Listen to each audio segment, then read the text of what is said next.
오늘 2026년 7월 18일 곤충인문학 작가 사인회 오신 분들께 감사의 말씀을 드립니다. 시간이 촉박해가지고 자료 슬라이드를 좀 많이 준비를 했어야 되는데 그렇지 못했어요. 뒤늦게 영상 편집하면서 슬라이드 화면을 좀 넣었습니다. 일종의 미리 보기라고 생각하시면 됩니다.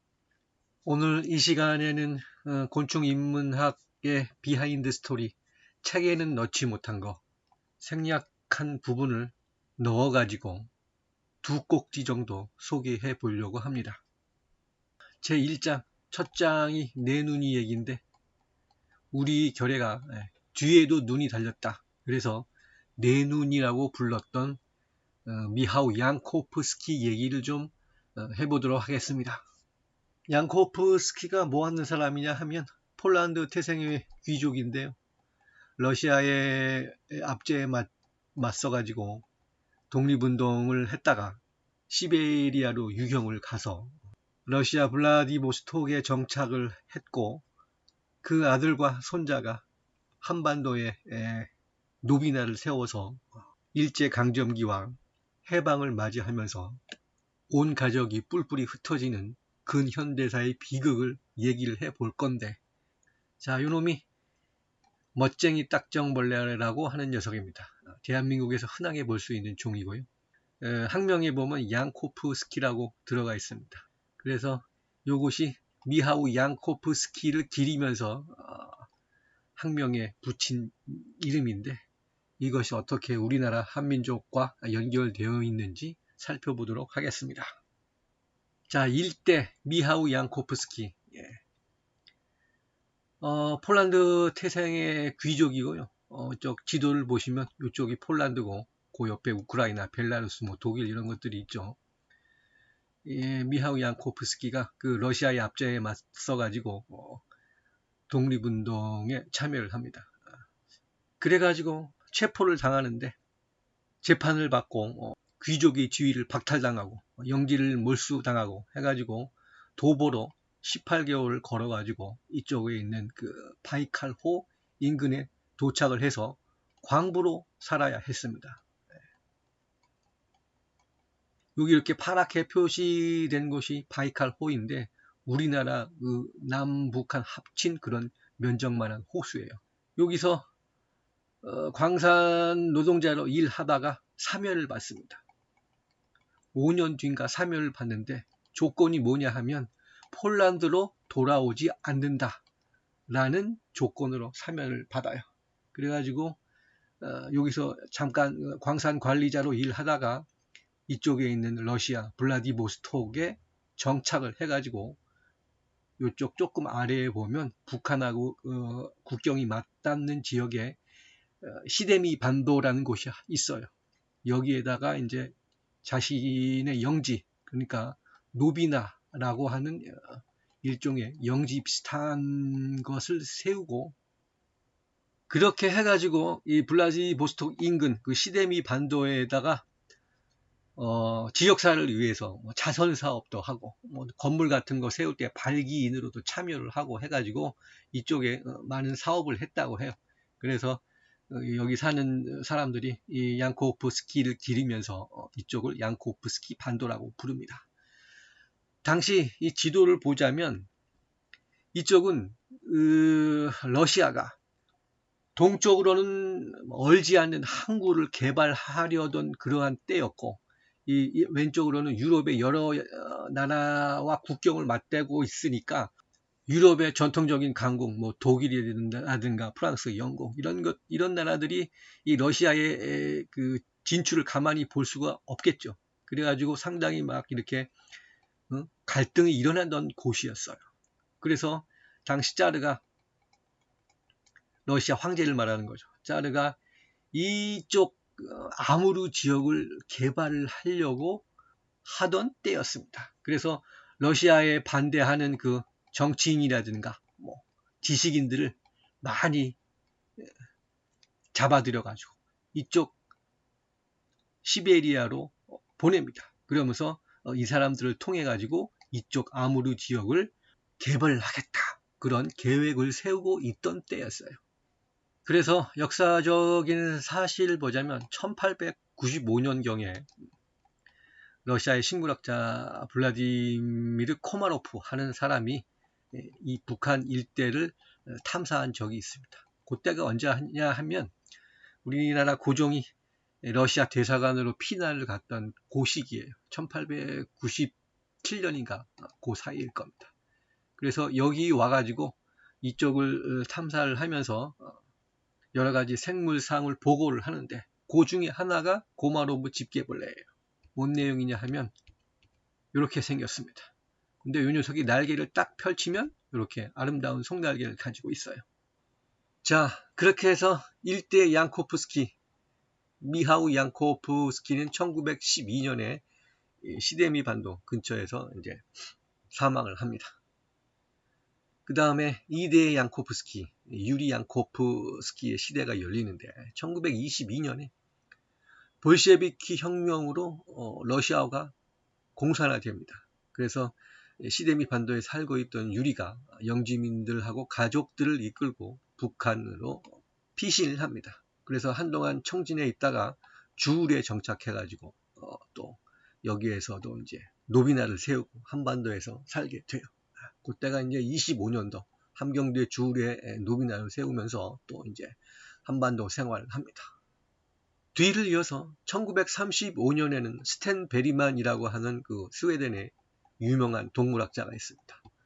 이 사람이 한반도를 2년 동안 탐사를 하게 되는데 북한 땅에서부터 제주도까지 오가면서 한반도를 탐사를 해요.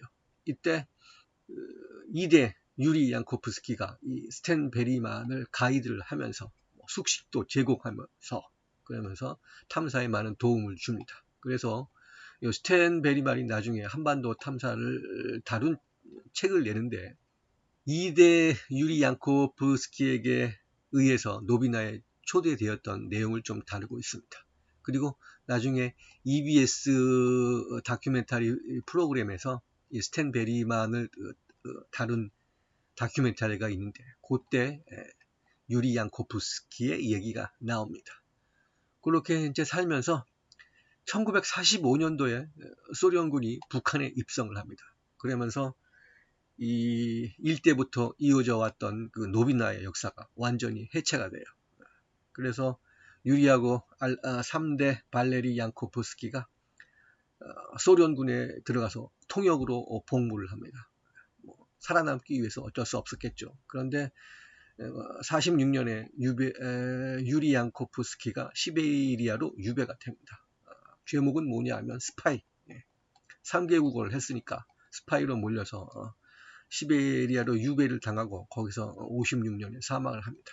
그리고 나중에 한참 지나서 1990년에 복권이 돼요. 그 다음에 3대 양코프스키 네누니의 손자는 55년에 발레리가 이제 석방이 되고 그 다음에 러시아의 인근에 정착을 해가지고 범사냥꾼에서 작가로 변신을 해가지고 한 10여 권의 책을 내면서 러시아에 정착해서 삽니다. 그리고 이때 45년도에 소련군이 북한에 입성을 할 때 결혼한 지 1년밖에 안 됐거든요. 그래서 첫 부인하고 갓난쟁이를 캐나다로 피신시키게 됩니다. 이때 발레리의 동생 아르세니가 있는데 아르세니가 큰 공을 세워가지고 형수님하고 갓난쟁이를 캐나다로 피신시켜요. 여기에는 뭔가 좀 우리가 알지 못한 뭔가 비밀이 좀 있었다고 합리적인 추론을 할 수 있습니다. 그건 나중에 살펴볼 거고 그렇게 생이별을 하죠. 그래서 80년에 발레리가 캐나다로 잠깐 가가지고 40년 만에 처와 아들을 상복을 합니다. 잠깐 만나고 돌아와요. 참 그 심정을 뭐라고 얘기 못하겠죠. 그 다음에 뭐 그렇게 이제 흘러가면서 91년에 일대 양코프스키, 미하우 양코프스키의 동상이 이쪽 시데미 반도에 세워질 때 지방정부의 초청으로 뿔뿔이 흩어졌던 가족들이 만납니다. 잠깐 만나가지고 또 뭐 다시 각자의 생활로 돌아가게 되겠죠. 자, 이런 역사의 흐름을 한번 생각해 보시고 자, 시작하겠습니다. 오늘 2026년 7월 18일 제헌절 다음 날이에요. 제가 곤충인문학 책이 나와가지고 오늘 날 잡아가지고 서구 예술사에 뭐 한번 통사를 한번 짚어볼 생각으로 왔습니다. 자, 이 영화 아시죠? 우리는 비슷한 세대니까 아마 아실 수 있을 거야. 명자 아키코 소냐. 이장호 감독의 1997년 영화인데. 김지미 나오는 영화. 김지미가 아니고 이장호 감독. 아니 현진에 김지미가 나오지 않냐고. 김지미가 나오냐고요? 뭐 그건 모르겠어요. 나오네. 김지미가 나와. 김지미가 아마 주인공인 것 같아. 김지미고 그다음에 김명곤 나오고. 기억이 나고. 이게 우리나라 근현대사를 압축하는 한 단어다. 명자라는 여인이 그 구한말 부패한 그 사회에서 고통받다가 일제강점기 때 아키꼬라라는 이념으로 창씨 개명을 해가지고 힘든 생활을 겪고 그 다음에 태평양 전쟁으로 사할린으로 강제징용 가가지고 거기서는 소냐라는 이름으로 살다가 생을 마감하지. 마감하기 전에 사랑하던 남자하고 만나가지고 해피엔딩으로 끝나는 영화입니다. 근데 이거 서두에 이걸 왜 꺼냈냐? 이 명자 아키코 소냐만큼이나 130년 동안 디아스포라를 겪으면서 그야말로 눈물 없이는 볼 수 없는 생을 산 사람이 있어요. 그 사람이 이제 폴란드 태생의 미하우 양코프스키라는 사람이에요. 어떤 사람이냐 하면 이게 멋쟁이 딱정벌레라는 녀석인데 이 종명에 보면 양코프스키가 이 사람의 이름을 기르면서 집어넣은 그 학명이야. 학명을 한번 딱 정해지면 안 바뀌어. 명백한 오류가 아닌 이상 이거는 영구적으로 가는 거야. 그래서 예전에는 이것을 요 학명에 맞춰가지고 양코프스키 딱정벌레라고 불렀습니다. 근데 최근에 얼마 전에 와가지고 그냥 멋쟁이 딱정벌레라고 곤충학회에서 국내 이름을 그냥 바꿔버렸어. 타데우시 양코프스키라는 그 14세기의 귀족이 있었는데 폴란드의 귀족인데 당시에 이제 십자군 전쟁이 한참 벌어지고 유럽이 오리엔탈을 침략하던 그런 시기였어. 그때 영국에 있던 튜튼 기사단이 폴란드를 침공을 해가 와가지고 공을 세워. 타데우시 양코프스키라는 귀족이 공을 세워가지고 왕으로부터 귀족주의도 받고 영지도 받아가지고 사는데 요것이 당시 왕으로부터 하사받은 가문의 문장이야. 단검이고 그 위에 보면 철갑으로 둘러싸이는 이게 장갑이 있고 그 옆으로 이제 노비나라고 하는 그런 카드가 있는데 노비나라는 것이 새 땅이란 뜻이에요. 그래서 어떻게 보면 이렇게 생겼어. 보면은 노비나의 단검인데 여기에 이 다리가 들어간 이유는 왕을 구하느라고 다리를 잃어. 한쪽 다리를. 그래가지고 그거를 압축적으로 표현하기 위해서 이것이 양코프스키 가문의 문장입니다. 그래서 지금 오들라 보면은 여기가 아오지 부분이고 이쪽은 청나라고 이쪽이고 여기가 블라디보스토크고 여기가 조금 튀어나온 데가 양코프스키 반도라고 하는데 러시아를 위해서 활약했던 양코프스키를 기르면서 현지인들이 칭하는 반도의 이름이야. 원래는 시데미 반도라고 하는데 우리가 이제 구어로 얘기할 때는 양코프스키 반도라고 얘기를 해. 자, 1863년입니다.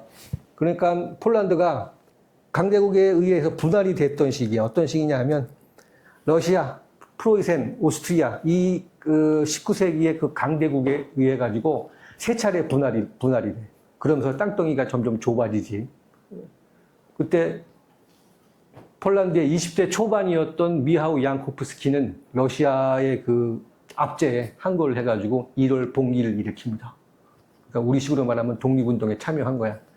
20대 초반이니까 총괄했지. 그래가지고 1968년에 이제 재판을 받고 8년형을 선고받아. 그래가지고 폴란드에서부터 그 사이베리아에 있는 트랜스 바이칼 호까지 18개월 동안 도보로 이동을 해가지고 거기서 강제 노동을 하게 돼. 8년 동안 광산에 들어가서 이제 광부로 살아냈어. 귀족주의도 박탈당하고 영지도 몰수당하고. 그 다음에 그 바이칼이 어느 지역이냐 하면은 폴란드하고 이 블라디보스톡의 중간 정도 되는 그런 곳이야. 그래서 거기 와가지고 광산에서 일을 하면서 살다가 사면을 받는데 조건은 폴란드로 돌아오지 않는다는 조건이 있었어. 그 당시 그 왜 그런 사면을 받았냐 하면 당시는 러시아가 얼지 않는 극동, 블라디보스톡의 그 한겨울에도 얼지 않는 항구를 굉장히 원했거든. 그러니까 정치, 경제, 사회, 문화적으로 이쪽에 그 군사 기지를 주둔해야만 극동에 대한 영향력을 확보할 수 있기 때문에 그때 러시아의 압제에 그 반항하던 정치인들, 지식인들 몽땅 모아가지고 이쪽 사이베리아 쪽으로 보내면서 이쪽 아무르 지역을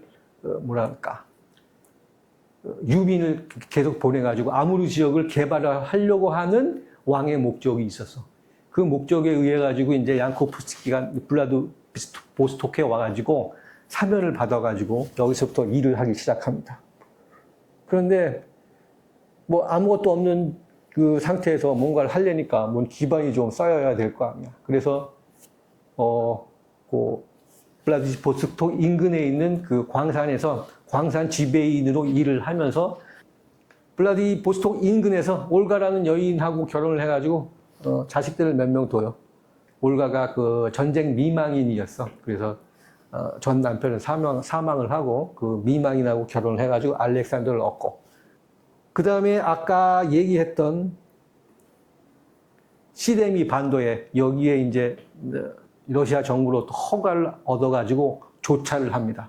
조차라는 것은 장기간 임대, 배타적인 어떤 권리를 이제 확보할 수 있는 예를 들어서 홍콩 같은 거지. 홍콩의 소규모라고 생각하면 돼.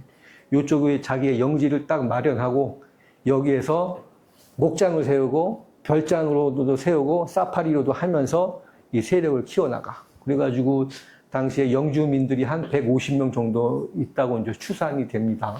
그때 이 지역은, 이 아무르 지역은 5개 나라가 딱 모여가지고 뭐랄까 굉장히 혼란스러웠던 지역이었어.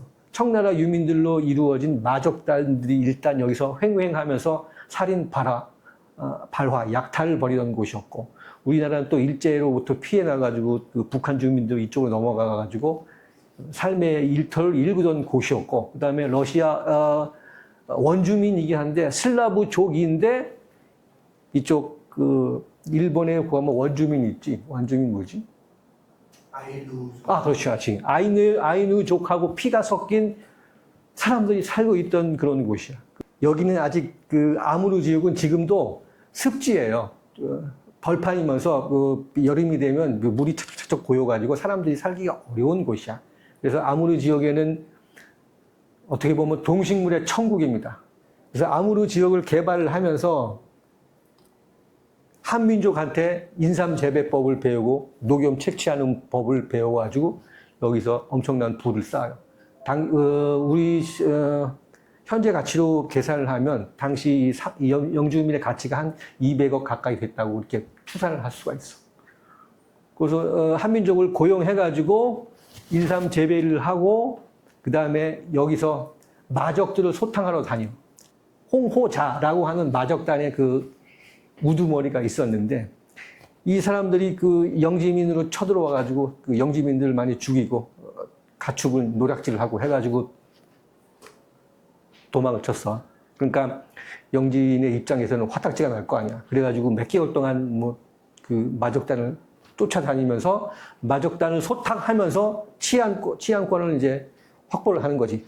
그 상태에서 당시 조선인 포수들하고 양코프스키는 워낙 그 총 쏘는데 일가견이 있었기 때문에 같이 모여가지고 오두막에서 밤도 지새우고 같이 김치도 먹고 하면서 마적단을 쫓아가는 와중에 허허 벌판에서 쉬고 있다가 갑자기 양코프스키가 뒤를 탁 돌아보면서 총을 한 방 팡 쐈는데 나무 뒤에 있던 보이지 않던 그 마적단이 내 우두머리가 총에 막 탁 쓰러지는 거야. 뒤에 있어. 그러니까 대한민국 사람들이 놀래가지고 뒤에도 눈이 달렸네 해가지고 이 양코프스키를 내 눈이라고 부릅니다. 뒤에도 눈이 달렸다는 뜻이야. 그래서 3대가 여기서 이어지는데 1대 미하우 양코프스키가 오리지널 레누니, 그다음에 아들 그 유리 양코프스키가 양코프스키의 그러니까 레누니의 아들, 그다음에 또 손자가 나오는데 손자는 이름이 발레리야. 발레리는 레누니의 손자 이렇게 불렀대. 우리나라 사람들이.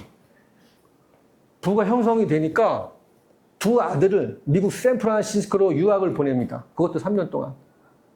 애 한 명 보내기도 어려운데 3년 동안 보내면서 더구나 2명을 보내가지고 유학을 시킬 정도라면은 재산이 상당했음을 알 수가 있죠. 그래가지고 그 텍사스에 가가지고 목장 경영에 대한 모든 것을 습득한 다음에 돌아오게 돼.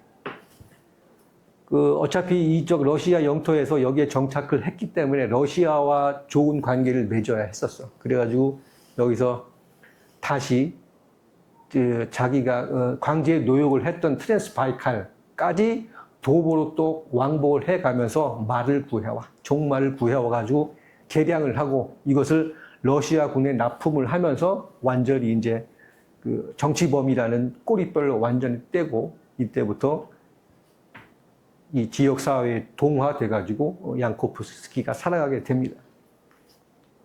그 다음에 1894년이면은, 우리가 아관 파천이 일어나기 한 2년 전쯤일 거야. 그러니까 고종이 피해가지고 러시아 대사관으로 피해갔다는 그 역사적인 사건이 있잖아. 그게 어떻게 이루어졌냐 하면은, 러시아 짜르의 입장에서는 이 블라디보스토크라는 항구에 1년 내내 얼지 않는 그 군사 기지를 위해서 그 아무르 지역을 개발해야 했어. 그래가지고 황제가 일단 제국주의가 딱 어떤 나라를 침략한다 그러면 제일 먼저 하는 게 뭐야? 측량이야. 자료조사, 생물상 조사. 우리 미국에서 셔먼 우드하고 일제가 와가지고 조선을 유린할 때 제일 먼저 바다로 와가지고 측량을 했잖아. 어디모두 측량을 하고. 그러면서 곁들여가지고 동식물에 대한 어떤 분포상도 파악을 하고 바다의 깊이 이런 것들 다 이제 측량을 하게 되잖아. 그래서 짜르가 아무르 지역 개발을 위한 목적은 주 목적인데 그거에 덧붙여가지고 이 지역에 있는 생전 처음 보는 나비가 있으면 수집을 해오라 하고 명령을 내립니다. 그래서 양코프스키가 황제의 명을 받들어가지고 아무르 지역에 이제 돌아다니면서 그 학자들하고 군인들하고 같이 해가지고 세상에 처음 보는 새를 기술을 하게 돼. 기술을 한다는 건 학계에 보고를 해가지고 정식 학명을 딱 네임택을 붙인다는 얘기야. 그래서 이게 양코프스키를 기리면서 이 사람이 처음 보는 서구에서 처음 보는 생물을 한 20여 종 발견을 했어. 그때까지 보고되지 않았던 생물. 그게 이제 양코프스키의 번팅이라고 합니다. 우리말로 하면 양코프스키 메세라고 해. 그래서 이런 식으로 해가지고 양코프스키가 지역사회에 동화되면서 자선 사업도 하고 그러면서 이런 생물학 분야에서 자기의 이름을 남기는 그런 업적도 쌓고 그렇게 흘러가게 돼요. 그 다음에 이 사람이 워낙 귀족이다 보니까 옛날 귀족은 뭐랄까 문무에 어느 정도 교육을 받잖아요. 어렸을 때부터 가정교육을 통해가지고. 그래가지고 동식물에 대한 탐사에 대한 그런 재능도 있었고, 그 다음에 범사냥꾼으로서도 이름이 났고 해가지고 다재다능했던 인물이야. 그러면서 여기 블라디보스톡에 살면서 문서도 몇 가지 이제 내고, 정식 책자는 아니지만 논문 형태로 내고, 그러면서 제일 먼저 좀 의미가 깊다고 하면 발해사에 대한 글을 몇 편 썼어. 발해사. 북한에서도 보기 어려운 그런 역사적 기록이고 남한에서는 거의 다룰 수 없었던 그런데 안타깝게도 그 자료가 유실된 것 같아, 내 생각에는. 왜냐하면 그렇게 발해사만 썼다라는 그런 역사적인 사실만 있을 뿐이지 실제로 자료는 보기 어렵거든. 그래서 일대 양코프스키가 이렇게 시작을 합니다. 그 다음에 1922년 드디어 이제 붉은 군대가 소비에트 연방을 세우고 북한으로 입성을 합니다. 그래가지고 유리 양코프스키가 영지민을 이끌고 함경도로 피신을 합니다. 뭐 서둘러 피난해 왔는데 가지고 왔던 재산을 좀 소비를 하면서 몇 년 동안 살게 되는데 그 기간 동안 영지민도 좀 떠나가고 그다음에 재산까지 이렇게 소비가 되고 하다 보니까 좀 힘든 생활을 보냈어. 그러면서 그때 한반도에 있는 그 여러 가지 곤충들을 채집을 해가지고 서구에 있는 유명한 학자, 뭐 귀족 이런 사람들한테 판매를 해. 그러면서 생계에 그런 걸 좀 많이 좀 도움을 받아가지고 2대 양코프스키가 시작을 하는데